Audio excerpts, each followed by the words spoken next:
사람들이 정말 황당한 일들, 믿기 어려운 일들, 잔인한 일들, 말이 안 되는 일들, 이런 일이 일어날 때마다 말세다, 말세야라고 말을 합니다.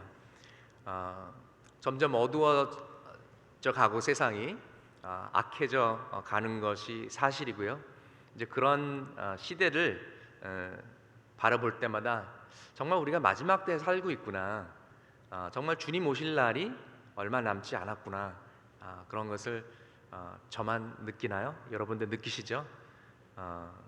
어려서 동화책 읽으면은 왕자와 공주가 결혼했는데 어느새 왕자와 왕자가 결혼하고 공주와 공주가 결혼하는 그런 시대가 돼버렸습니다. 우리가 마지막 때에 살고 있습니다. 그러나 분명히 우리에게는 주님께서 주신 사명이 남아 있습니다. 우리가 아직 해야 할 일들이 많이 남아 있고요. 주님께서 주신 영혼 구원이라는 지상 명령, 우리 왕의 왕이신 예수님께서 주신 어명이 우리의 사명으로 남겨져 있습니다. 신학적으로 볼 때 마지막 때, 말세는요, 사실 예수님이 이 땅에 오신 후부터 시작이 되어서 지금 2000년 동안 계속 지속되고 있습니다. 복음이 선포된 후부터가 신학적으로 마지막 때인 것입니다. 그럼에도 불구하고 저희가 사는 이 시대는 2000년 동안 나라가 없었던 이스라엘이 1949년 회복이 되면서 나라가 세워지고 지는 정말 놀라운 그런 시대에 우리가 살고 있고요. 그래서 우리가 마지막 파트에서도 제일 마지막 부분에 사는 줄로 믿습니다. 그래서 마태복음 24장에 나오는 말세의 증상들, 전쟁과 기근과 지진, 이런 마지막 때의 증상들이 있고요. 또 그 중에 하나는 믿는 자의 핍박입니다. 한국이나 미국이나 전 세계에서 점점 더 그리스도인들이 핍박을 받고 심지어는 피를 흘리며 순교까지 하는 그런 시대에 살고 있습니다. 통계를 봤을 때 1세기에서 19세기까지 예수님을 믿고 순교한 자들보다 20세기 이후부터 순교한 자들이 더 숫자가 많다고 합니다. 그래서 예수님께서 마태복음 24장에 이렇게 말씀하셨습니다. 너희가 내 이름을 위하여 모든 민족에게 미움을 받으리라. 자, 그럼 우리가 이 시대를, 이 마지막 때를, 또 핍박이 점점 더 심해지는 이때를 우리가 어떻게 살아야 하겠습니까? 역대상 12장 32절에 이렇게 기록하고 있습니다. 우리 한 목소리로 읽어 보실까요? 이사갈 자손 중에서 시세를 알고 이스라엘이 마땅히 행할 것을 아는 우두머리가 200명이니 그들은 그 모든 형제를 통솔하는 자이며. 네. 여기 보면은, 영어로 보면은 그 이사겔 자손들이 they understood the times and knew what Israel should do. 현대인 성경은 이렇게 표현하고 있습니다. 이사갈 지파에서 그 시대의 흐름을 이해하고 이스라엘이 무엇을 해야 할 것인가를 알고 있었던 족장 200명, 이렇게 기록하고 있는데요. 하나님께서 이 이사갈 지파 족장들에게 지혜를 주셔서 그 시대를 분별하는 통찰력을 주셨다라는 것입니다. 역사의 흐름을 보고 무엇을 해야 될지 알았다라고 기록되어 있습니다. 그래서 오늘날 우리의 기도는 바로 이 기도입니다. 주여, 우리에게도 똑같이 시대를 분별하고 우리가 지금 이 시간에 무엇을 해야 할지 깨닫는 그런 지혜와 통찰력을 주시옵소서. 그래서 여기에는 족장 200명이라고 나왔는데요. 지금 오늘 오신 분들만, 제가 수학은 잘 못하지만 다 셀 수는 없지만 200명은 넘게 오신 것 같습니다. 그래서 우리가 마음을 합하고 기도하며 하나님께 나아갈 때 하나님께서 우리를 사용하실 줄 믿습니다. 여러분, 그 역사 속에 정말 중요한 날짜들이 있습니다. 너무나 중요하기 때문에 날짜만 얘기해도 여러분들이 알만한 역사적 사건들이 있는데요. 한번 필린 더 블랭크 한번 해보시겠어요? 6.25 전쟁, 그렇죠? 1.4 후퇴, 4.19 혁명. 또 이제 남가주나 LA 쪽에 사시는 사람들은 뼈아픈 그런 기억이 있죠. 4.29 LA 폭동. 그리고 이제 6월 26일 날 대법원에서 동성 결혼을 합법화했기 때문에 6.25가 아니라 6.26, 6.26이라는 대법원 동성 결혼 합법 결정이 또 역사 속에 기록되게 되었습니다. 여러분 9.11 하시면,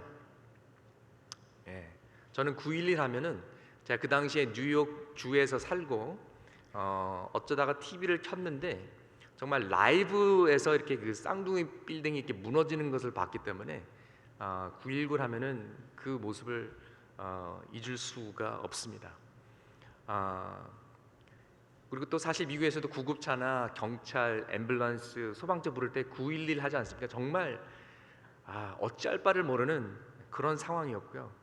미국에서 사는 사람 중에서 911을 모르면 그건 진짜 간첩입니다. 911을 모르는 사람이 없죠.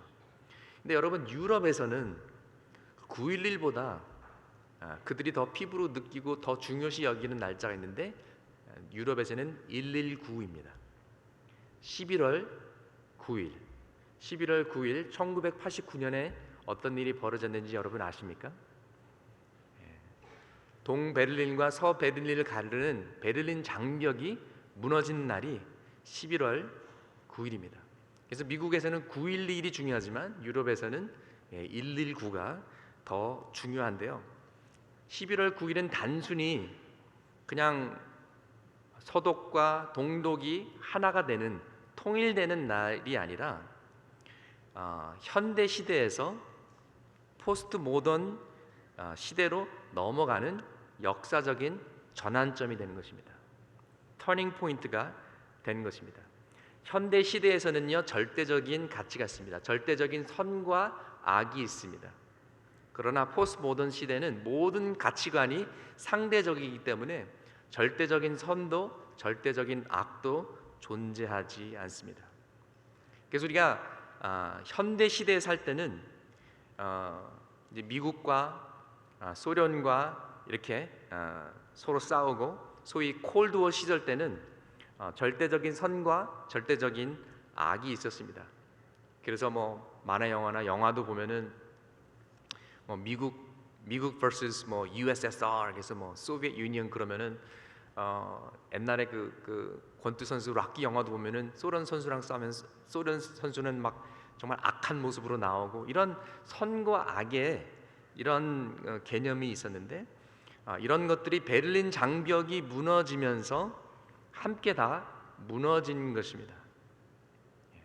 그래서 절대적인 가치관에서 상대적인 가치관으로 넘어갔는데요. 현대 시대는 역사학자들이 1453년에 시작됐다고 보고요. 1453년에서부터 1789년까지가 Early Modernity, 그리고 1789년에서 1900년대까지가 중간 현대 시대고요.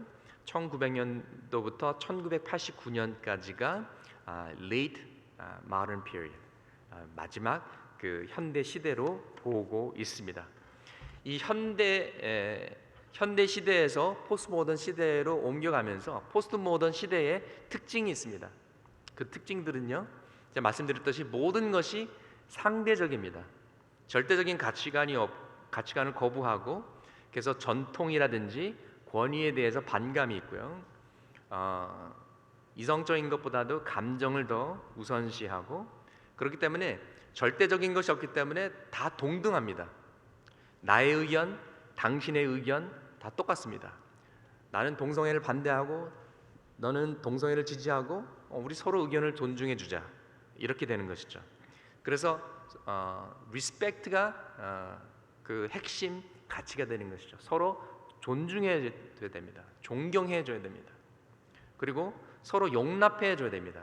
또 하나의 가치관은 리스펙트하고 tolerance, 서로 인내하고 참아주고 용납해 줘야 되는 것입니다. 그런데 이 개념도요, 옛날에는 당신의 생각은 자유다. 당신이 믿고 싶은 거 뭐든지 믿어도 된다. 그런 개념에서의 용납이었는데, 이제는 그것이 아니라 당신이 하고 싶은 행동은 무엇이든지 우리가 용납하고 우리가 받아들여야 된다.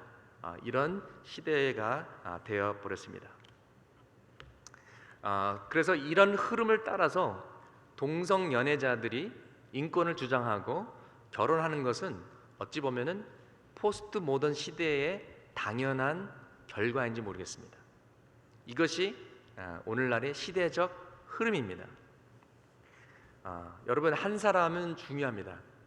한 사람의 영향력으로, 특별히 리더십에 있는 한 사람으로 인해서 나라가 흥하기도 하고 쇠하기도 하는 것입니다.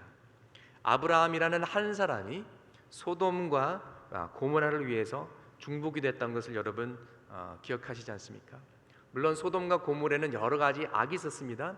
그러나 우리가 기억하는 것 중에 하나는 거기에는 동성애가 판을 치고 심지어 롯을 구하러 온 천사 둘을 집단으로 강간하려고 했던, 동성애 관계를 가지려고 했던 것을 우리가 기억하고 있습니다. 그러나 그럼에도 불구하고 아브라함은 소돔과 고모라를 위해서 중보 기도하고 하나님 앞에 나아갔다라는 것입니다. 어찌 보면은 우리가 동성 연애자들에게 손가락질하고 정죄하고 비판하는 것은 상당히 쉬운 일일 수가 있습니다. 그러나 솔직히 우리가 아브라함처럼 그들의 영혼을 위해서 기도하고 그들이 주님을 알 수 있도록, 그들이 깨달을 수 있도록 사랑하는 마음으로 그들을 위해서 기도했다고 우리 중에 몇 사람이나 말할 수 있을까요? 우리가 그들을 정죄하기 전에 먼저 우리 자신을 바라보면서 또 회개하는 그런 시간이 필요한 줄 믿습니다. 이런 차원에서는 교회의 잘못이 굉장히 큽니다. 여러분, 동성 연애자들이 왜 교회에 안 나오신지 아십니까? 우리가 째려보기 때문에, 우리가 불편해하기 때문에, 우리가 사랑하고 품어주지 않기 때문에 안 옵니다. 와도 꼭 불편하게 만들어서 내보냅니다. 우리가 그들을 사랑하지 않고 그들도 그것을 안다라는 것이죠. 그러면 동성 연애자들이 반기독교적이 되는 것이 이상합니까? 자연스러운 결과입니다. 당연한 것입니다. 우리가 그들을 문둥병자 취급했습니다. 우리가 죄를 미워하고 죄인을 사랑해야 되는데 이것이 무척 어렵습니다. 저 자신부터 힘들어요. 또 한 가지, 우리 믿는 자들이 가정과 교회를 통해서 빛을 발하고 진리를 말하고 사랑이 무엇인지, 건강한 가정이 무엇인지, 심지어 어떤 깨진 가정이라도 교회에 와서 정말 믿음의 식구들이, 믿음의 가정들이 그런 건강한 모습들을 보여줘야 되는데 교회에서 보여주지 못했고 가정에서 보여주지 못했습니다. 가정이 이혼하고 또 불륜과 깨지면서, 또 교회들이 싸우고 깨지면서 본이 되지 못했고요. 이혼하는 크리스천 가정이나 이혼하는 넌 크리스천 가정이나 퍼센테이지가 똑같다고 합니다. 아니, 오히려 교회 안에서 이혼율이 더 높은 곳도 있다고 합니다. 이혼하게 되면 먼저 가정의 자녀들이 무방비 상태로 자라나게 됩니다. 방황하게 됩니다. 성적으로 모험을 하게 됩니다. 가정 밖에서 다른 어떤 남자를 통해서 아버지의 공백을 메꾸려고 하기도 하고요. 그리고 또 여러 가정의 가능성을 보여주게 됩니다. alternate family의 모습을 보여주는 것이죠. 그래서 이혼한 가정에서는 싱글맘이 혼자서 아이들을 키우기도 하고요. 종종 싱글 데들도 있고요. 아니면 새엄마가 와서 새엄마, 아빠, 우리, 아니면 새아빠, 엄마, 우리, 아니면 엄마하고 남자친구 우리, 이렇게 여러 가지 컴비네이션으로 여러 가정의 가능성을 보여주면서 어떻게 보면은 동성 연애자들에게 문을 열어줬다라는 것이죠. 그래서 이제는 아빠 아이들, 엄마 아이들, 그리고 또 그 다음 단계는 어떻게 될지 모르겠습니다. 엄마 아빠들, 뭐 또 엄마, 어떤 컴비네이션으로 갈지 모르지만 정말 생각만 해도 끔찍한 그런 시대적 흐름이지 않을 수 없겠습니다. 에스겔 말씀에 새 번역은 이렇게 말씀하고 있습니다. 에스겔 22장 30절 말씀에 하나님의 말씀입니다. 나는 그들 가운데서 한 사람이라도 이 땅을 지키려고 성벽을 쌓고 무너진 성벽의 틈에 서서 내가 이 땅을 멸망시키지 못하게 막는 사람이 있는가 찾아보았으나 나는 찾지 못하였다. 하나님께서 한 사람을 찾으셨습니다. 내가 왜 이 땅을 심판하지 말아야 될지, 내가 왜 이 땅을 멸망하지 말아야 될지 눈물을 뿌리며 기도하며 막는 사람을 찾았는데 한 사람도 찾지 못했다고 주님께서 말씀하셨습니다. 이것이 한 사람의 중요성입니다. 여러분, 그 아랍 스프링이라고, 아랍의 봄이라고 기억하십니까? 2010년 12월에 시작했는데 한 사람으로 시작했습니다. 한 소년으로, 티네이저 소년으로 시작했습니다. 투니지아라는 곳에서 한 소년이 어렵게 미약가를 구해가지고 무슨 뭐 사과니 무슨 과일이니 이런 거 조금 얹혀놓고 길거리에서 이제 파는데 정부에서 와가지고 자꾸 그렇게 귀찮게 하는 거예요. 너 무슨 뭐 퍼밋 있냐? 이거 허가 맡았느냐? 뭐 가서 또 뭐 이거 뭐 허락 받고 오면은 또 이거 뭘 틀렸다, 뭘 또 해라. 뭐 계속 이런 식으로 해가지고 결국은 너무나 분노해서 너무나 열받아가지고 자기 몸에 휘발유 뿌리고 정말 자신의 몸에 불을 붙여서 자살하지 않았습니까? 그래서 투니지아 국민들이 다 일어나가지고 그때부터 이제 데모를 시작한 것이 투니지아에서 알제리아, 레바논, 조든, 오만, 마리테니아, 예멘, 사우디아라비아, 에집트, 시리아, 모로코, 수단, 팔레스틴, 이라크, 바레인, 리비아, 쿠웨이트, 이렇게 도미노 현상으로 이렇게 넘어가면서 리비아나 애국 같은 데는, 에집트 같은 경우는 이제 리더들이 바뀌는 그런 일들이 일어나는 것이죠. 물론 시대적 상황이 그런 때였습니다. 마치 마른 장작에 불을 붙이듯 어떤 역사적인 그런 이벤트들이 일어나는 것이죠. 그래서 그 소년이 다 크레디트를 받을 것은 아니지만 중요한 것은 한 사람으로부터 시작했다라는 것입니다. 하나님의 사람인 우리가 한 사람이건 두 사람이건 이사갈의 족장 200명이건 몇 명이건 간에 우리가 정말 무릎을 꿇고 하나님을 구하면 이 새 시대의 부흥과 회복은 우리를 통해서 이루어질 줄 믿습니다. 우리가 한 사람의 가능성을 과소평가하지 않았으면 좋겠고요.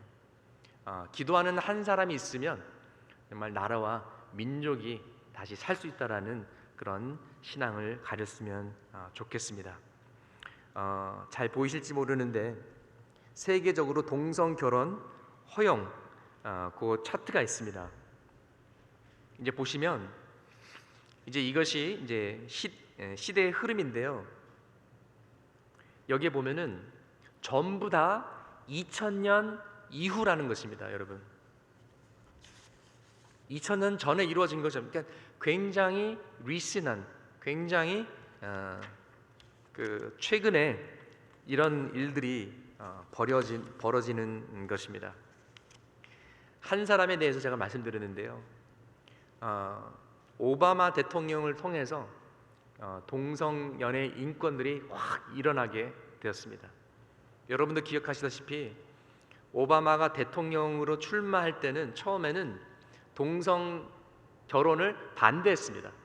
자기는 분명히 반대한다고 얘기를 했고요. 그러나 점점 정치적인 이유로 마음이 바뀌게 됐고 생각이 바뀌게 됐고 2012년에는 아예 대놓고 나는 동성 결혼을 지지한다라고 현역 대통령 중에서는 미국의 역사상 처음으로 동성 결혼을 지지하는 대통령이 되었습니다. 여기 차트에 보시면은요, 뭐 여러 가지 많은데 다 넣을 수는 없었고요.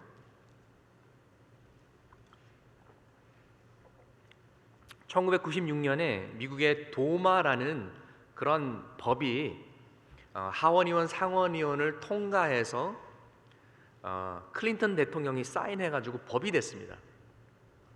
벌써 1990년대도 하도 이렇게 동성연애 운동가들이 난리를 치니까 안 되겠다. 결혼은 한 남자와 한 여자가 결혼하는 것이다라는 정의를 하고 이것을 법으로 만들었습니다. 이게 1996년인 것이죠. 그리고 여러분들 많이 기억하시겠지만은 2007년, 2008년에 샌프란시스코에서 샌프란시스코 시장이 동성 결혼하는 그 허가 그 서티피켓을 나눠주고 이제 그런 일들이 이제 벌어져서 캘리포니아 주민들이 투표를 해서 프로포지션 8이 캘리포니아의 법이 된 것입니다. 이것도 도마와 같은 맥락에서 결혼은 한 남자와 한 여자가 하는 것이라고 캘리포니아에 사는 시민들이 투표해서 법을 만든 것이죠. 근데 2011년에 오바마 대통령이 우리 정부, 우리 애드미니스트레이션 더 이상 도마라는 법을 지키지 않겠다. 뭐냐면 나는 동성 결혼을 지지하기 때문이다. 그렇게 선포를 했고요. 그 다음에 2012년에 Ninth Circuit Court of Appeals라는 그 이제 계속 이제 법 이제 계속 이제 소송하면 이제 올라가지 않습니까? 그래서 대법원 가기 바로 전에서 Proposition 8이 이것이 비헌법적이다라고 그렇게 선언을 했고요. 그래서 오늘날 2015년 6월 26일 대법원에서 이제 동성 결혼을 이제 지지하는 결정을 내리기까지 된 것입니다. 그래서 이렇게 우르르르 이렇게 무너지면서 매사추세츠, 뭐 버먼트 이렇게 한 스테이트 바이 스테이트 이렇게 넘어가면서 결국에는 미국 전체가 쓰러지게 된 것입니다. 어떤 분들은 야 그러면 또 우리가 어떻게 또 법을 만들어 가지고 또 뭐 사인해 가지고 막 이러시는 분들이 있는데요. 여러분 그렇게 해서 이길 수 있는 승산은 매우 적습니다. 미국 전 국민의 3분의 2가 투표를 해야만 우리가 그 헌법을 바꿀 수가 있는데 지금은 3분의 2 정도가 동성 연애자들을 지지하고 있기 때문에 법으로 이길 수는 없습니다. 근데 여러분 핵심은 법이 아니라 마음입니다. The heart of the matter is always the matter of the heart. 마음이 변화되면 예수 그리스도를 믿고 회개하고 변화가 되면 사회가 바뀌고 나라가 바뀌는 줄 믿습니다. 그래서 우리가 법으로 대응하고 법으로 싸우면 이길 수 없지만 우리가 복음을 선포하고 정말 동성 연애자들을 사랑으로 섬기고 그러나 진리에 대해서만큼은 타협하지 않고 설득시킬 때 변화가 가능하다고 믿습니다.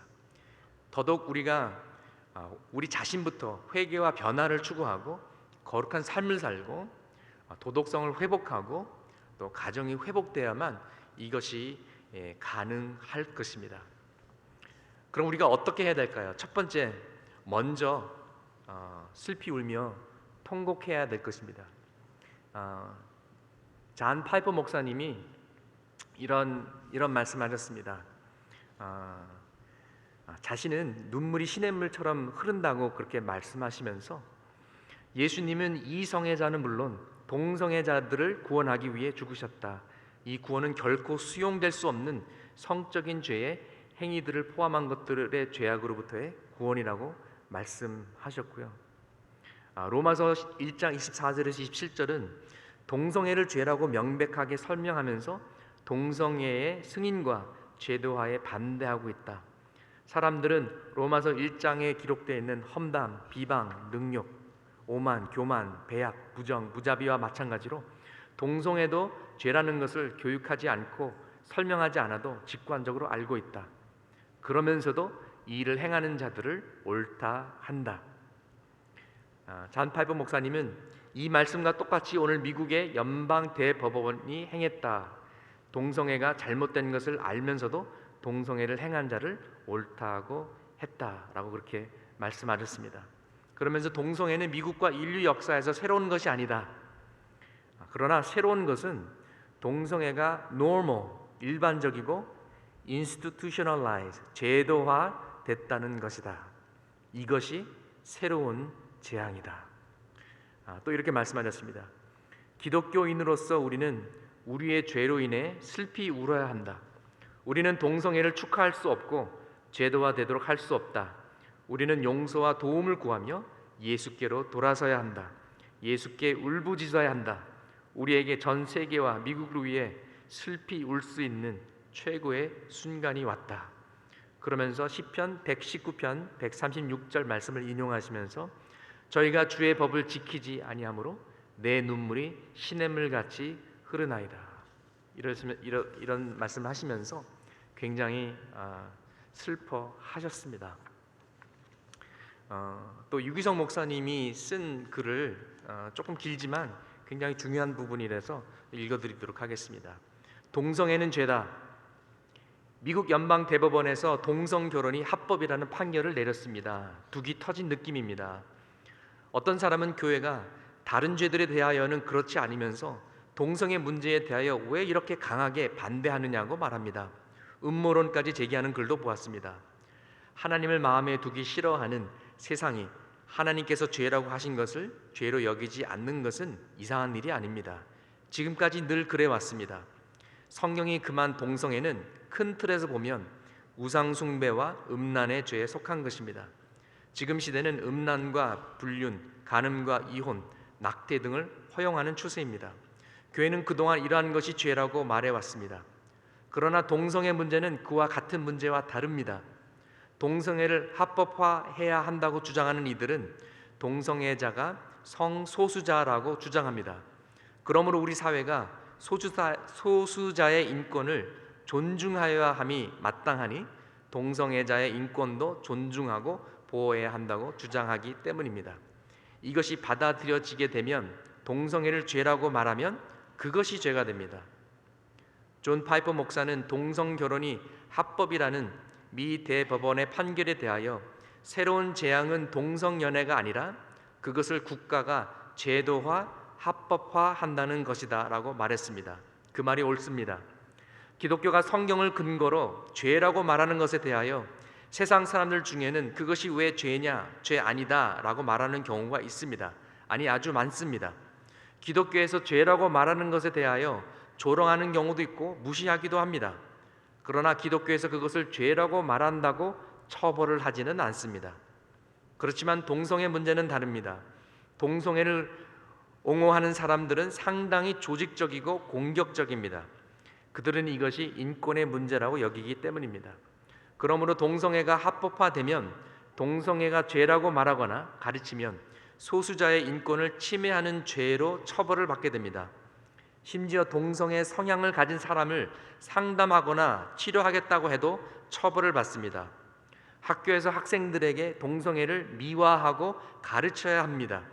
그리고 정부가 그러한 일을 보호하고 장려해야 합니다. 이것이 지금 동성애를 합법화한 미국이나 유럽의 현실입니다. 제가 두려워하는 것은 교회와 그리스도인들이 처벌을 받는 것이 아닙니다. 역사 이래로 성경을 진리라고 믿는 교회와 그리스도인들은 세상을 어지럽히는 반사회적 집단으로 매도당하는 일이 많았습니다. 천하를 어지럽게 하던 이 사람들, 사도행전 17장 6절, 이 사람은 전염병 같은 자라, 사도행전 24장 5절. 정말 두려운 것은 우리 사회가 성경의 진리를 진리라고 말하면 처벌을 받는 사회가 되는 것입니다. 사람들이 하나님을 믿든지 믿지 않든지 온 세상을 다스리시는 분은 하나님이십니다. 그러므로 어떤 사회이든지 하나님의 말씀대로 살면 복을 받을 것이고 하나님의 말씀을 대적하면 무너질 수밖에 없습니다. 이것이 두려운 것입니다. 동성애 문제는 분명히 영적 전쟁입니다. 그것은 동성애자나 동성애를 옹호하는 사람들이 마귀 자식이라는 말이 아닙니다. 그들은 분명히 영적인 영향을 받고 있습니다. 그러나 더욱 중요한 문제는 오늘날 교회와 그리스도인들의 영적 생명력이 너무나 약하다는 것입니다. 세상은 성경의 가르침에 대하여 점점 반대 입장을 분명히 하고 있습니다. 그에 반하여 기독교에 대한 호감도는 점점 떨어지고 있습니다. 그러므로 오늘날 교회에 주어진 심각한 문제는 동성애 문제보다 교회 자체입니다. 소돔과 고모라는 분명히 동성애를 비롯한 우상 숭배와 음란함의 죄가 가득하여 불로 심판을 받았습니다. 그러나 의인 10명이 없어서 멸망하였음도 기억해야 할 것입니다. 그러므로 한국 교회는 동성애 문제가 심각할수록 더욱 거룩하고 순결한 교회가 되기를 힘써야 할 것이고 그리스도인들은 더욱 성경 말씀대로 살기를 힘써야 할 것입니다. 동성애는 죄라고 하면서 서로 사랑하라는 말씀 하나 지키지 못한다면 우스운 꼴이 되는 것입니다. 그러나 한국 교회가 스스로의 문제와 모순을 해결하지 못하면서 동성애 문제에 대하여만 요란을 떤다는 지적을 받지만 우리나라 국회가 동성애를 허용하는 법을 제정하거나 법원이 동성애가 합법이라고 판결하는 것을 막는데 모든 힘을 모아야 할 것입니다. 법적으로 동성애가 허용된 상황과 동성애가 불법인 상황은 다음 세대들에게 미치는 영향에 있어서 하늘과 땅 차이가 될 것이기 때문입니다. 그러나 어떤 방법으로 그렇게 해야 하는지 하나님께 지혜를 구해야 합니다. 목적은 옳은데 방법이 그르면 결국 조롱만 당하게 됩니다. 동성애와 싸우되 사람들과 싸우는 것이 아니라 악한 영과 싸우는 것임을 명심해야 합니다. 사랑으로 싸워야 하고 선으로 악을 이겨야 하는 싸움입니다.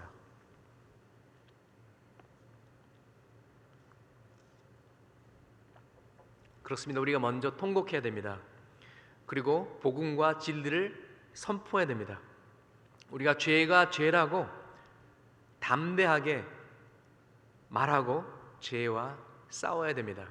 최근에 많은 목사님들과 크리스천들이 만약에 동성연애자들의 결혼을 주례하지 않는다면, 감옥에 갇힌다면 나는 감옥에 가겠다. 동성연애가 죄라고 말을 해서 감옥에 간다면 나는 감옥에 가겠다라고 사인한 분들이 정말 몇천 명이 넘는 것을 보고 굉장히 도전을 받았습니다. 그리고 유기성 목사님이 말씀하신 것처럼 먼저 우리부터 잘해야 될 것 같습니다. 우리부터 변화를 받아야 됩니다. 부흥은 나부터 회개할 때 시작하는 줄 믿습니다. 하나님께서 구약과 신약에 딱 두 가지만 지으셨는데요. 구약에서는 가정을 만드셨습니다. 그리고 신약에서는 교회를 만드셨습니다. 그런데 오늘날 이 시대에 가정과 교회가 세상으로부터 위협을 받고 있습니다. 우리가 회개하고 영적으로 깨어서 가정과 교회를 지켜야 할 것입니다. 오직 가정과 교회 이 두 가지만이 건강한 세상의 희망이고 빌딩 블록입니다. 가정이 깨지면 사회가 어떻게 건강하겠습니까? 교회가 빛을 잃어버리면 사회가 어떻게 변하고 예수 그리스도를 알 수 있겠습니까? 예수님이 이 땅에 오셔서 결혼은 분명히 한 남자와 한 여자에 관한 것이라고 가르쳐 주셨습니다. 마태복음 19장 4절에서 6절 말씀에 이렇게 말씀하셨습니다. 예수께서 대답하여 이르시되 사람을 지으신 이가 본래 그들을 남자와 여자로 지으시고 말씀하시기를 그러므로 사람이 그 부모를 떠나서 아내에게 합하여 그 둘이 한 몸이 될지니라 하신 것을 읽지 못하였느냐. 그런즉 이제 둘이 아니요 한 몸이니 그러므로 하나님이 짝지어 주신 것을 사람이 나누지 못할지니라 하시니. 아멘. 하나님의 창조 질서는 아담과 하와를 지으셔서 자녀를 낳고 열매를 맺도록 그렇게 만드신 것이 하나님의 창조 질서인 것입니다. 하나님께서 결혼의 정의를 내리는 거지 어떤 사람들이 투표를 해서나 아니면은 법을 통해서 어떤 대법원이 아무리 똑똑한 사람들이 모였다고 해서 그 사람들이 결혼의 정의를 만드는 것이 아닙니다. 여러분이 알다시피 죄는 불순종입니다. 하나님의 왕권을 거역하는 것입니다. 하나님을 하나님으로 모시지 않는 것입니다. 그래서 죄를 지는 것도 불순종이고 정말 악한 것이지만 정말 동성애라는 죄가 더 악한 것은요, 하나님께서 우리를 지으실 때 너는 남자다, 너는 여자다라고 지어줬습니다. 그런데 너는 남자다 그러는데 아니에요, 나는 남자 아니에요, 나는 여자예요, 여자로 살 것이에요. 하나님이 지어주신 정체성 자체를 반항하는 그런 악한 행위인 것입니다. 어떤 사람은 이런 질문을 합니다. 태어나서부터 동성 연애자면 어떡하냐? 선천적인 것이냐, 후천적인 것이냐, 이런 걸 가지고 이제 다투기도 하는데요. 미국에서도 nature vs nurture 항상 이런 디베이트가 있습니다. 태어나서부터냐, 아니면은 성장하면서 누구의 영향력이나 환경에 의해서 그렇게 됐느냐, 항상 이거를 디베이트하는데, 첫 번째, 동성 연애자들이 처음부터 그렇게 태어났는지 그렇게 태어나지 않는지 솔직히 아무도 알 수 없습니다. 절대적인 결론을 이쪽에도 에비던스가 있고 저쪽에도 에비던스가 있고 둘 다 있을 수도 있고요, 섞인 수도 있는 것입니다. 그런데 사실 그것이 그렇게 중요하지 않은 것은 후천적이라면 죄로 타락한 세상 때문에 그렇기 때문에 우리가 맞서야 되는 것이고요, 선천적이라고 해도 별로 그렇게 놀랄 필요가 없습니다. 왜냐하면 죄로 인해서 타락했기 때문에 그럴 수밖에 없는 것이고요. 그리고 우리가 아기가 태어날 때 뭐가 잘못돼서 태어난 아기라고 해서 이렇게 어떤 신체 장애를 가지고 태어났다고 해서 그래 그러면은 너는 그냥 태어난 대로 살아 그렇게 내버려 두는 것이 아니지 않습니까? 만약에 의술을 통해서 그 아이를 도와줄 수 있다면 고쳐주고 도와주고 그대로 방치해서는 안 되는 것입니다. 동성 연애자도 마찬가지입니다. 선천적이든 후천적이든 그렇게 태어났던 아니면은 환경이나 어떤 어뷰스를 통해서 그렇게 동성 연애자가 됐든지 간에 우리가 그들을 도와줘야 되고 그들이 정말 하나님께서 지으신 창조 질서대로 회복될 수 있도록 도와줘야 될 것입니다.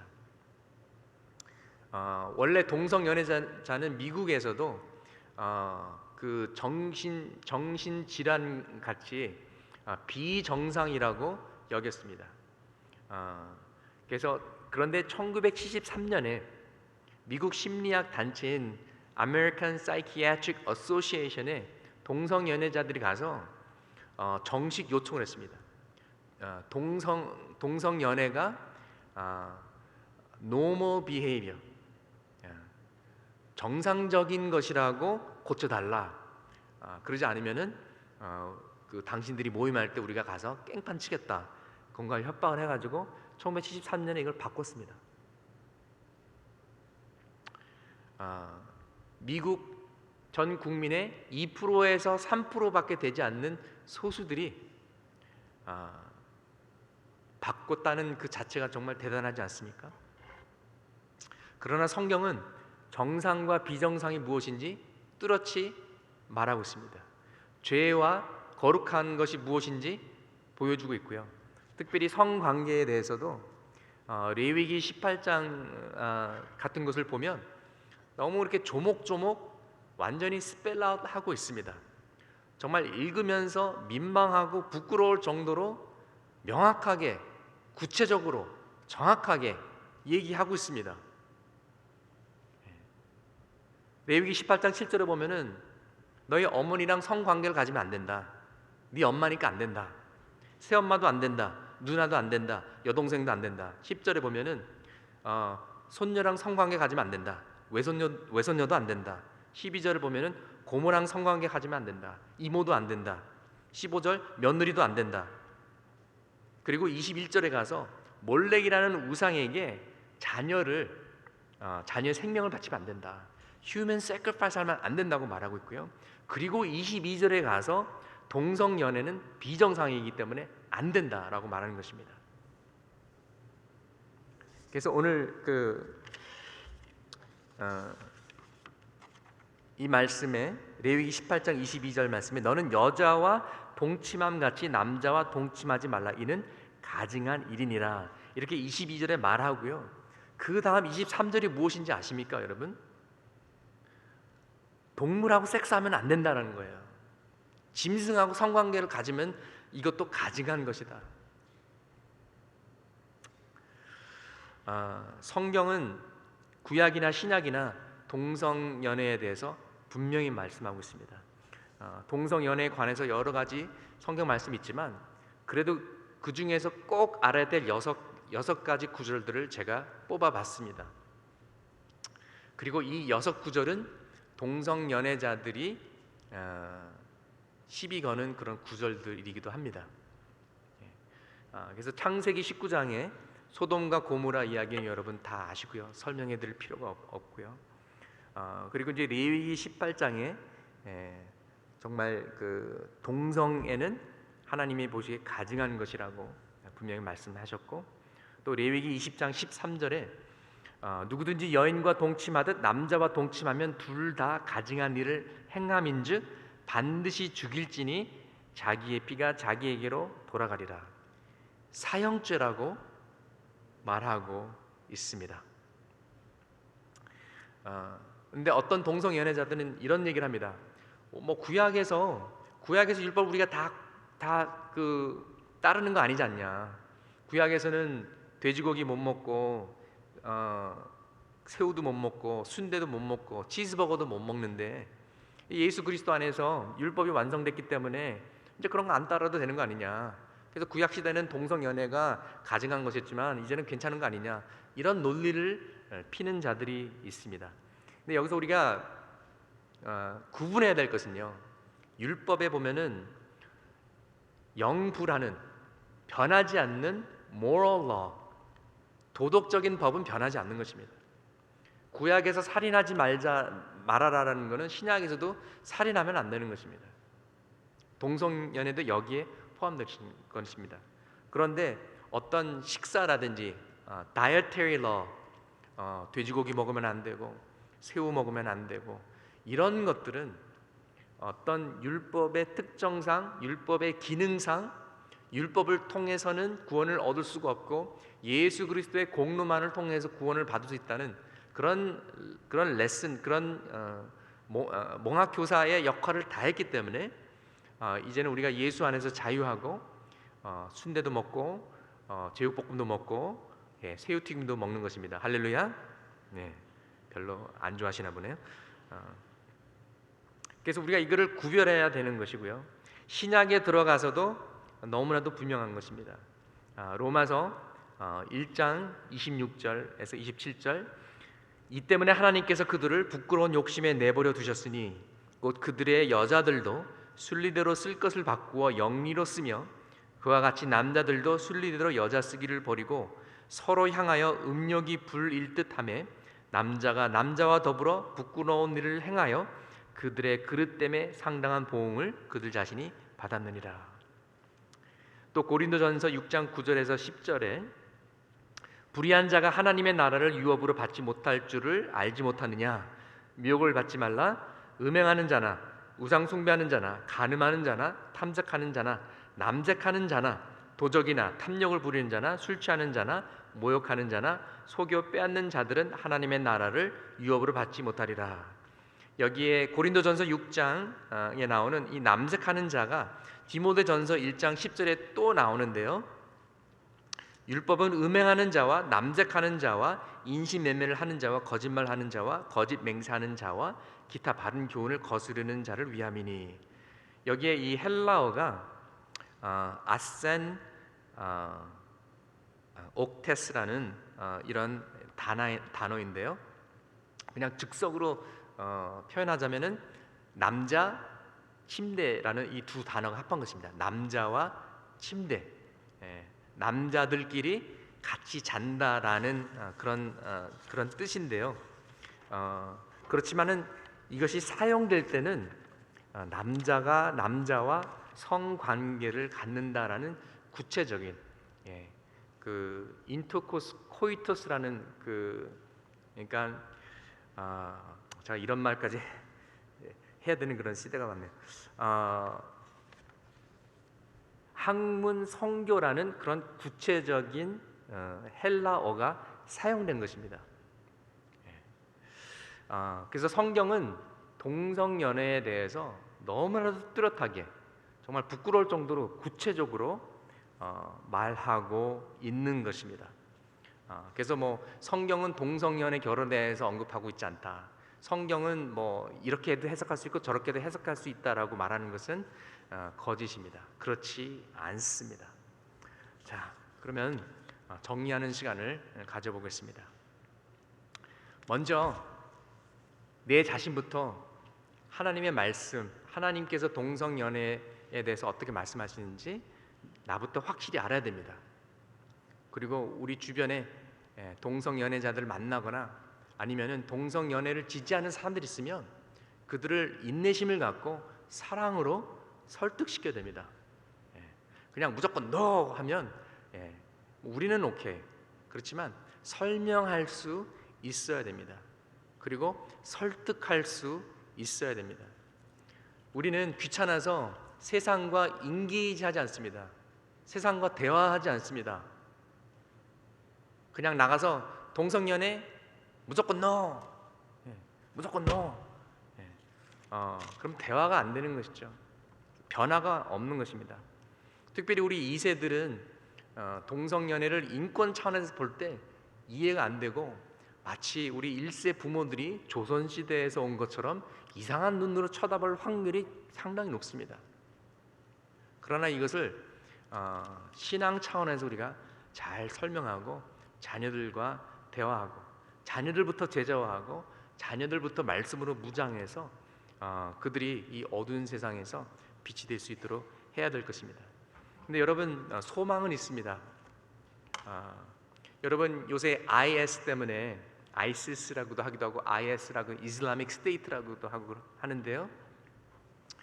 얼마나 끔찍한 그런 그 횡포를 뭐 참수 사형도 하고 그러지 않습니까? 그런데 이 광경을 지켜보는 모슬렘들이 하나씩 둘씩 많이 이슬람 종교를 떠나고 있답니다.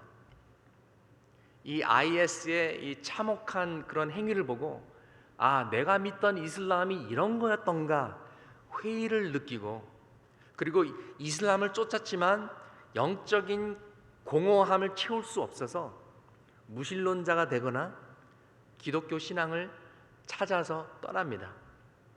그래서 모슬렘이었다가 크리스천이 돼서 목사가 된 한 목사님이 말씀하시는데, 요즘에는 IS 때문에 일주일에 꼭 2명, 3명씩 모슬렘들이 찾아와서 복음에 대해서 알고 싶다고, 예수 그리스도에 대해서 알고 싶다고 상담 요청이 들어온답니다.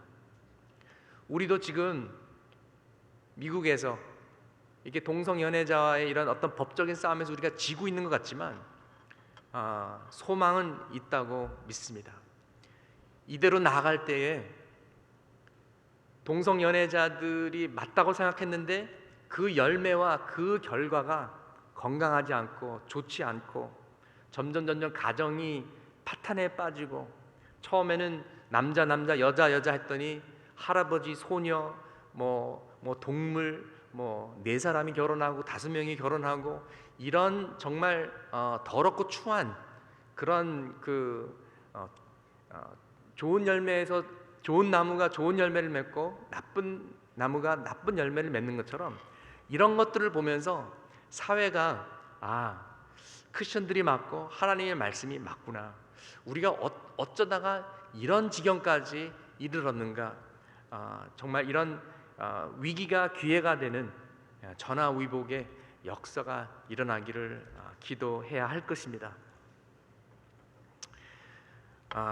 동성연애가 왜 비정상적이고 해로운지 어떤 역사를 가지고 우리가 얘기할 수도 있고요, 심리학적으로 접근할 수가 있습니다. 왜 아빠와 엄마가 있어야 아이들이 건강하게 자랄 수 있는지 어떤 심리학적, 사회학적 분석과 어떤 그 재료를 가지고 말씀을 드릴 수도 있고, 생물학적 접근을 할 수도 있습니다.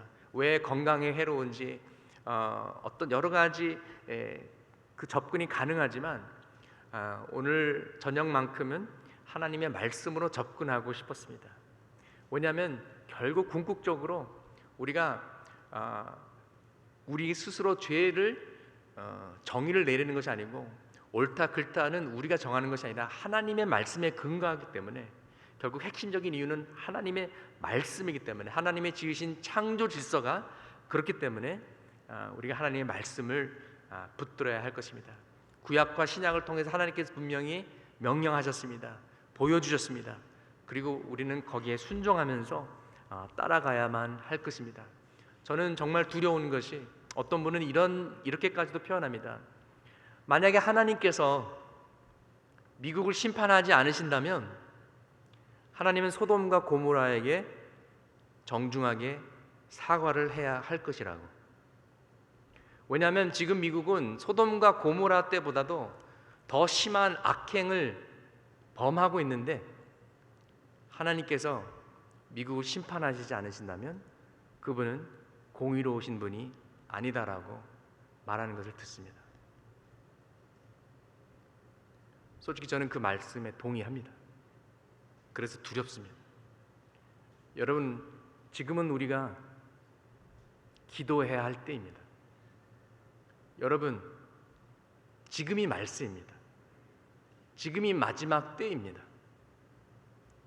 그래서 오늘은 정말 기도하는 시간을 가졌으면 좋겠습니다. 우리가 기도하면서 예배를 마실 텐데요, 예배가 끝나고도 각자 기도하시다가 가셨으면 좋겠습니다. 여러분의 자녀들을 위해서 기도해 주시고요, 우리 손자 손녀들이 어떤 세상을 맞이해야 될지, 어떤 미국에서 살아야 될지 정말 두렵습니다. 다음 세대가 정말 마음껏 복음을 선포하고 하나님의 축복을 이 땅에서 누리면서 살아갈 수 있도록 기도해 주십시오. 어쩌면 몇 년 사이에 우리 목회진이 한 사람도 남지 못할지도 모르겠습니다. 다 감옥에 끌려가서. 그런 날이 이미 오고 있습니다. 우리 한번 같이 찬양하고 기도했으면 좋겠는데요, 우리 부흥 한번 같이 불렀으면 좋겠습니다.